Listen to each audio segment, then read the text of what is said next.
Welcome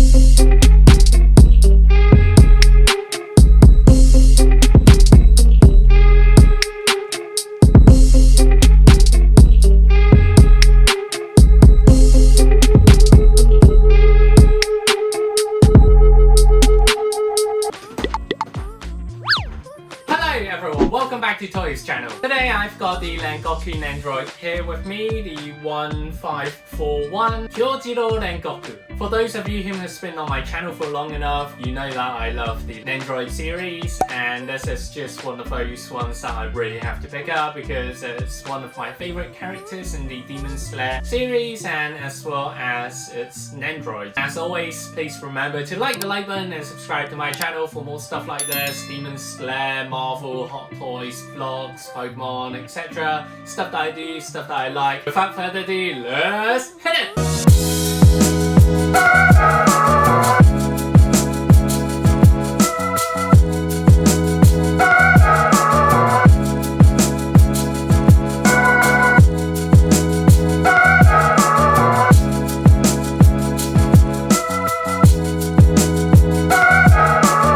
Let's check out the box first. So on the front you have Rengoku alongside with the other pieces of accessories such as the sword, the sheath, chopsticks, bento box, as well as the flame effect piece. This one is the 1541 Rengoku Kyojiro, and at the front you can see his classic posture of holding down the sword in front like this. On the side you have got Rengoku eating his bento boxes, bento box here, and also here with his sword out. It's pretty cool overall, I think. And on the back, not a lot going on here, similar postures apart from the fact that there is one extra one on the top right hand side with him throwing around his Nichiren sword with the flamey move. Onto the other side, Rengoku has his arms folded and the sword is in the sheath, and also again similar graphic at the bottom that we've just seen. Top we have got the same graphic, and all of the other details are pretty similar in terms of aesthetic. Let's get cracking!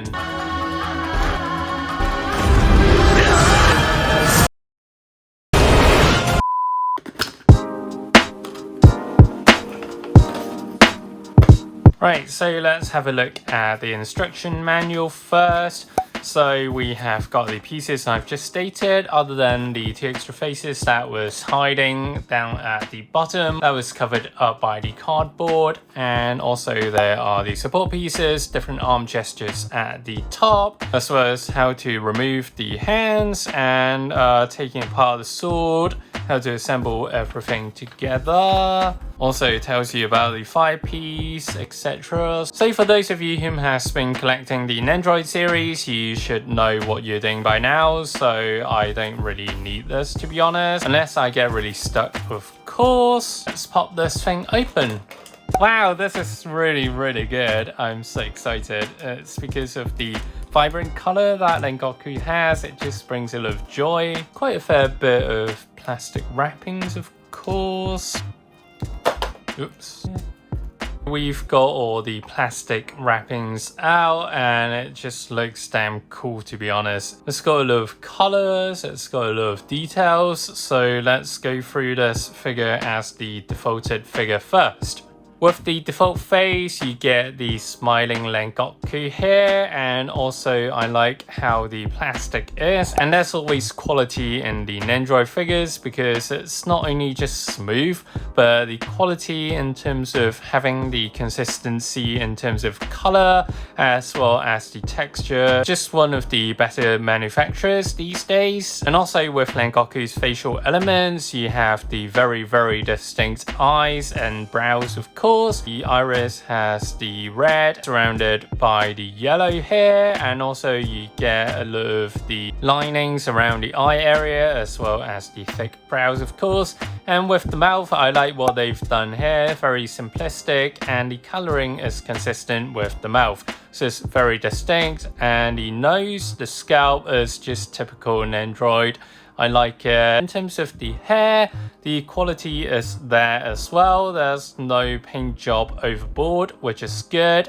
But however, there are some smaller areas that doesn't really follow the mold. So here, as you can see, the red and yellow seems a little bit funky, but luckily this doesn't really happen too often on the other parts of the hair. But we can find something similar here on the left hand side.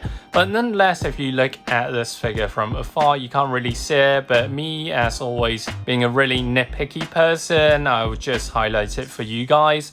And let's move on to the back of the hair. So the scalp is very consistent. As you can see, it's got the crown-like hair at the front, moving down all the way to the sideburns, and also with the hair at the back, you have this flowing motion of the hair. It runs all the way down to the back of the mullet as well. And there is a bun bit at the top, so it's pretty cool. As you have just seen right now, I had removed the bun to remove the plastic wrapping, so this piece is detachable, so it's pretty cool, and it can be moved about and kind of twist it if you want, but why would you want that?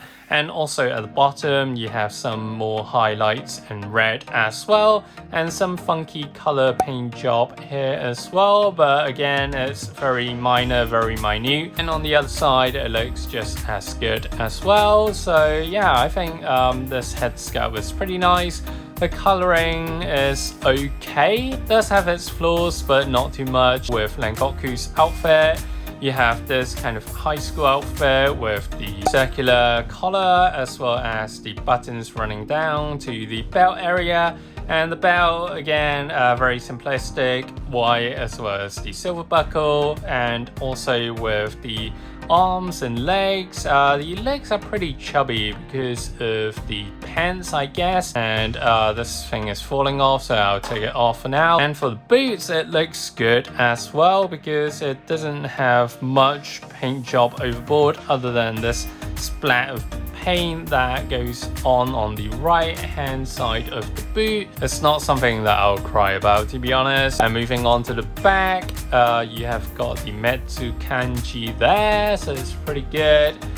Paint job is nice, and also with the belt runs all the way back as well. Some smudges here with the dark brown color, but it's again nothing too major. With the back of the legs, again, the baggy pants kind of limit the maneuverability of the figure, but let me test it out for you guys right now, actually. So with the head, you can kind of spin it 360 if you want, but it's just a personal thing. I don't think any of you would be posing your Rengoku with the head the other side. With the arms, it moves forth and back, so it's okay. And also with the wrist, you can essentially detach the arms, so you can kind of twist it and also pluck it out if you want and change it around. The waist area, you can of course bend it, twist it, however you want to move it basically.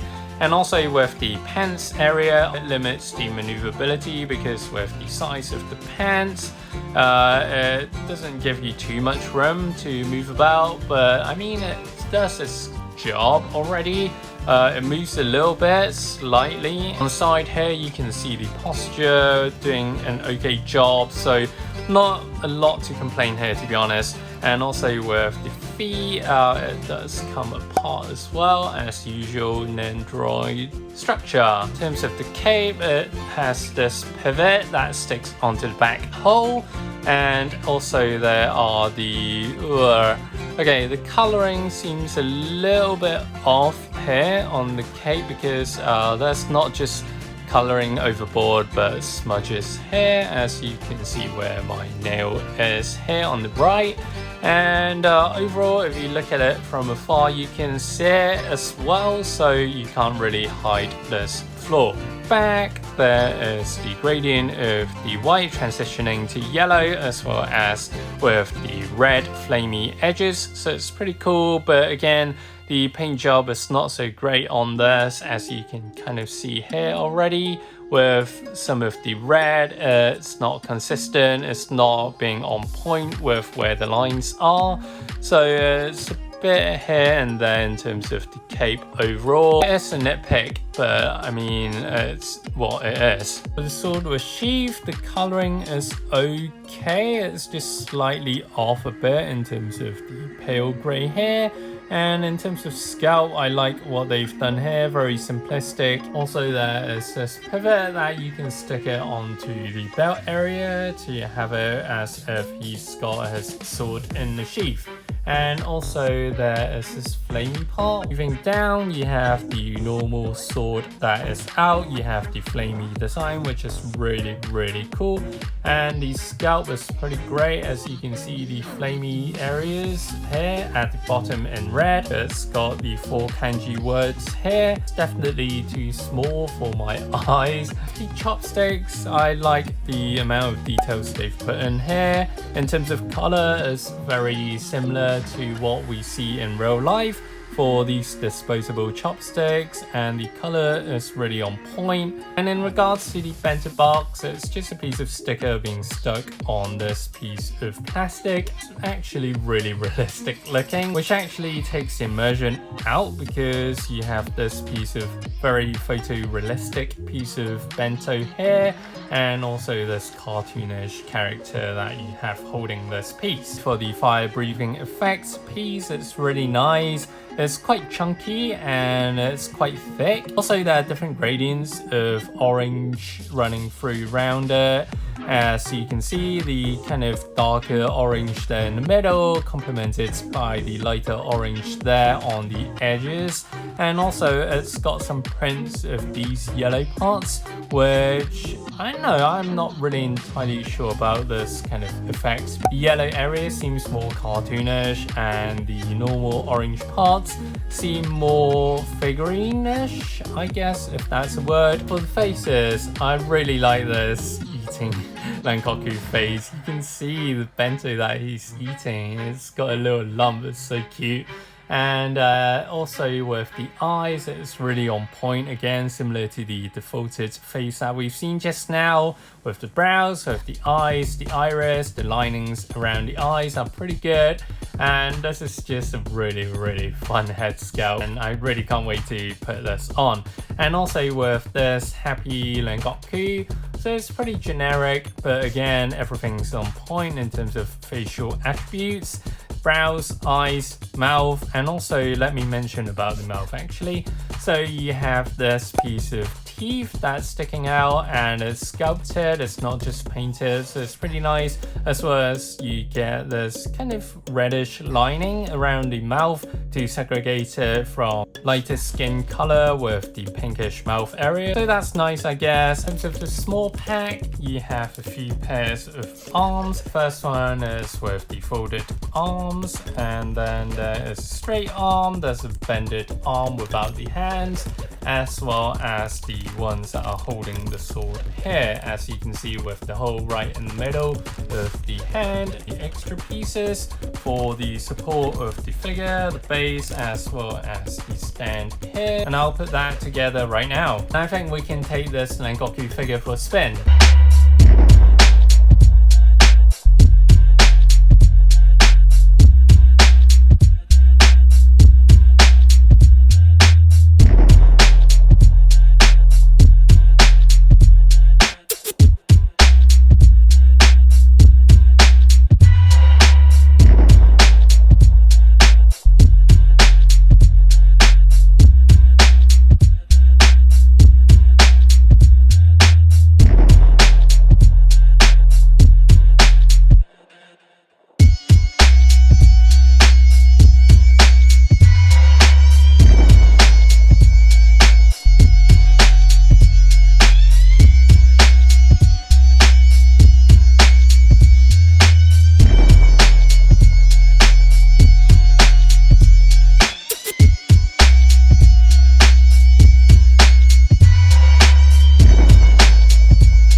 what do you think of this Rengoku Nendoroid figure? For me personally, I like it. I like the 3 faces that it comes with, as well as the bento box and the chopsticks. It just looks absolutely amazing. And one nitpick that I have is that with the fire piece here, the effects are so heavy and it needs to be balanced on the ground. So essentially you can't have the fine motion of where the sword is swinging with the fire all over the place. You can't really do too much arrow moves, otherwise it'll fall down because the arm isn't strong enough to uphold this heavy fire effect piece. Do you like it? Do you agree with me or do you not agree? Comment down below and let me know. And as always, please remember to subscribe to my channel and like the like button for more stuff like this. Demon Slayer, Marvel, Hot Toys, Bear Breaks, PS5 stuff, and everything that I like as well as vlogs. And I'll see you guys next time. Stay safe and see ya!